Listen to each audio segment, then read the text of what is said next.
Empty and marvelous.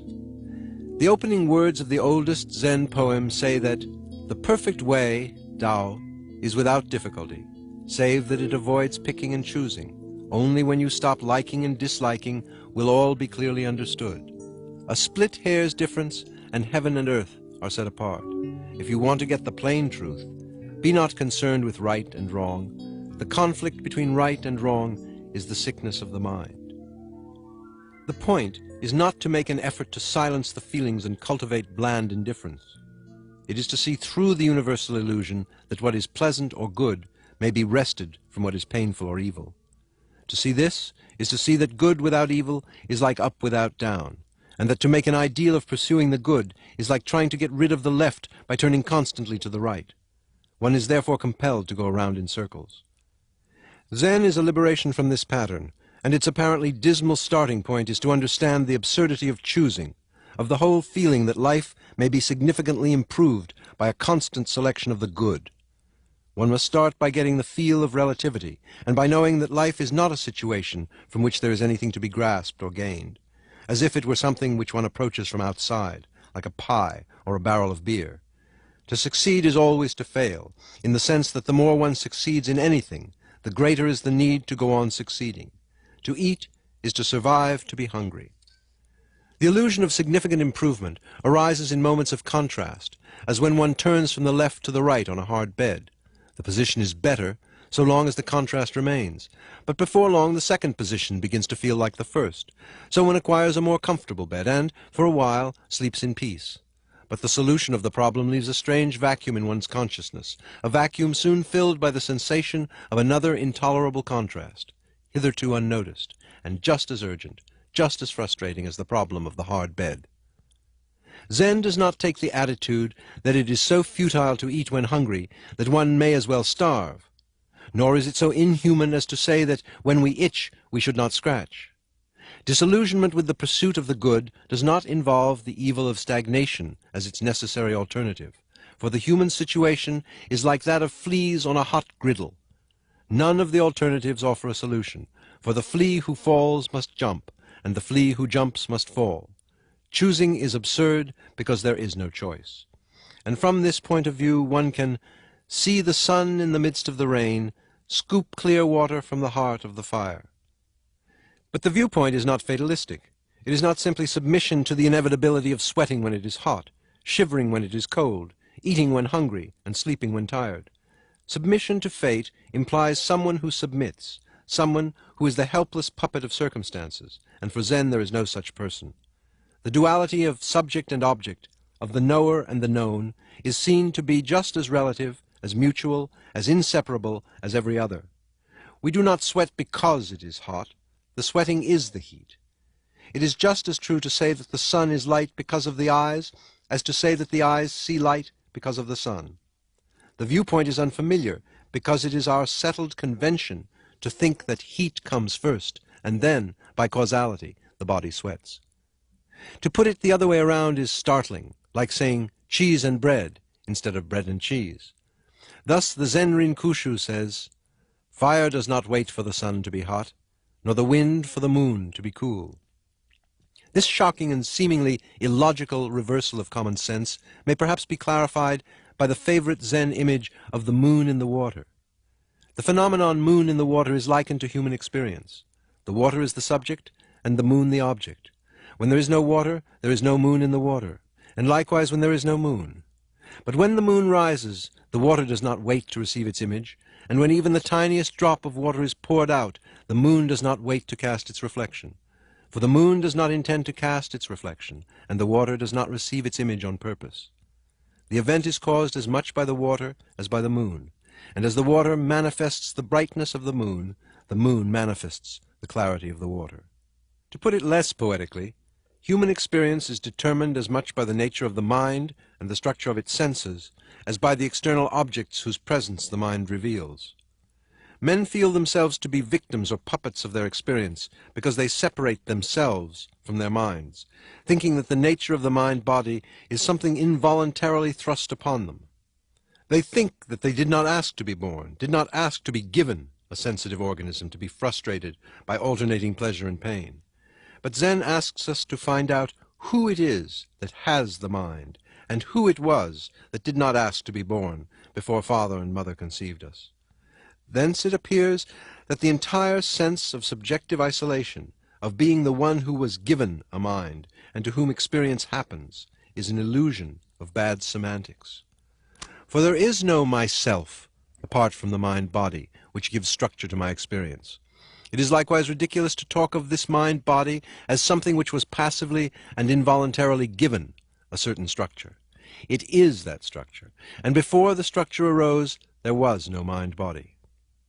When we are no longer identified with the idea of ourselves, the entire relationship between subject and object, knower and known, undergoes a sudden and revolutionary change.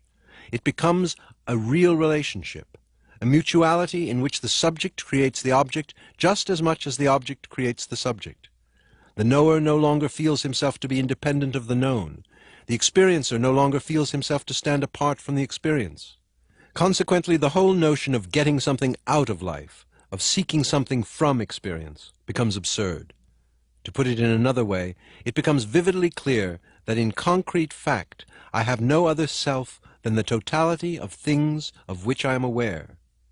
This is the Hua Yen doctrine of the net of jewels, of Shi Shi Wu Ai, in which every jewel contains the reflection of all the others. Man's identification with his idea of himself gives him a specious and precarious sense of permanence. For this idea is relatively fixed, being based upon carefully selected memories of his past, memories which have a preserved and fixed character. But to the degree that he identifies himself with the fixed idea, he becomes aware of life as something which flows past him, faster and faster as he grows older, as his idea becomes more rigid, more bolstered with memories. The more he attempts to clutch the world, the more he feels it as a process in motion. On one occasion, Ma Tzu and Po Chang were out for a walk, when they saw some wild geese flying past. "What are they?" asked Ma Tzu.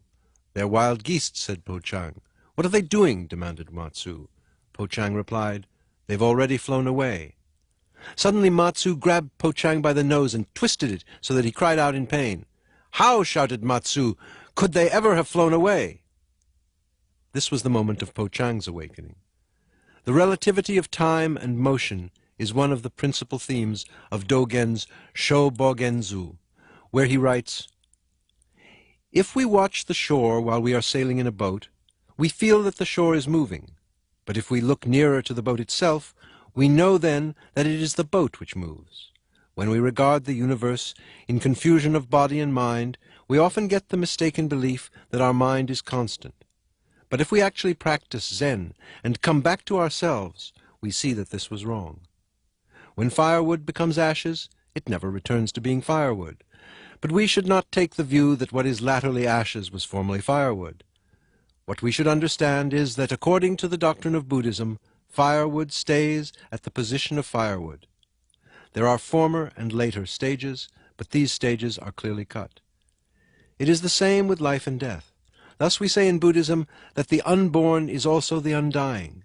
Life is a position of time. Death is a position of time. They are like winter and spring, and in Buddhism we do not consider that winter becomes spring, or that spring becomes summer. Dogen is here trying to express the strange sense of timeless moments, which arises when one is no longer trying to resist the flow of events, the peculiar stillness and the self-sufficiency of the succeeding instants, when the mind is, as it were, going along with them, and not trying to arrest them. The measuring of worth and success in terms of time, and the insistent demand for assurances of a promising future, make it impossible to live freely both in the present and in the promising future when it arrives. For there is never anything but the present, and if one cannot live there, one cannot live anywhere. The Shobogenzo says, "When a fish swims, he swims on, and there is no end to the water. When a bird flies, he flies on, and there is no end to the sky. From the most ancient times there was never a fish who swam out of the water, nor a bird who flew out of the sky. Yet when the fish needs just a little water, he uses just a little, and when he needs lots, he uses lots. Thus the tips of their heads are always at the outer edge of their space. If ever a bird flies beyond that edge, he dies, and so also with the fish. From the water the fish makes his life, and from the sky the bird. But this life is made by the bird and the fish. At the same time the bird and the fish are made by life. Thus there are the fish, the water, and life, and all three create each other. Yet if there were a bird who first wanted to examine the size of the sky, or a fish who first wanted to examine the extent of the water, and then try to fly or to swim, they will never find their own ways in the sky or the water. This is not a philosophy of not looking where one is going. It is a philosophy of not making where one is going so much more important than where one is, that there will be no point of going. The life of Zen begins, therefore, in a disillusion with the pursuit of goals which do not really exist. The good without the bad, the gratification of a self which is no more than an idea, and the morrow which never comes. For all these things are a deception of symbols pretending to be realities, and to seek after them is like walking straight into a wall upon which some painter has, by the convention of perspective, suggested an open passage. In short, Zen begins at the point where there is nothing further to seek, nothing to be gained. Zen is most emphatically not to be regarded as a system of self-improvement or a way of becoming a Buddha. In the words of Lin Chi, if a man seeks the Buddha, that man loses the Buddha. For all ideas of self-improvement and of becoming or getting something in the future relate solely to our abstract image of ourselves. To follow them is to give ever more reality to that image. On the other hand, our true non-conceptual self is already the Buddha, and needs no improvement. In the course of time it may grow, but one does not blame an egg for not being a chicken. Still less does one criticize a pig for having a shorter neck than a giraffe. What is, therefore, to be gained from Zen is called Wu Shi, or nothing special. For as the Buddha says, I obtained not the least thing from unexcelled complete awakening, and for this very reason it is called unexcelled complete awakening. The expression of Wu Shi also has the sense of the perfectly natural and unaffected, in which there is no fuss or business. The attainment of Satori is often suggested by the old Chinese poem, Mount Lu in misty rain, the river Che at high tide. When I had not been there, no rest from the pain of longing. I went there and returned. It was nothing special. Mount Lu in misty rain, the river Che at high tide. According to the famous saying of Qing Yuan, before I had studied Zen for 30 years, I saw mountains as mountains and waters as waters.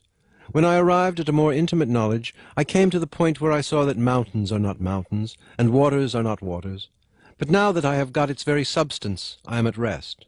For it's just that I see mountains once again as mountains, and waters once again as waters.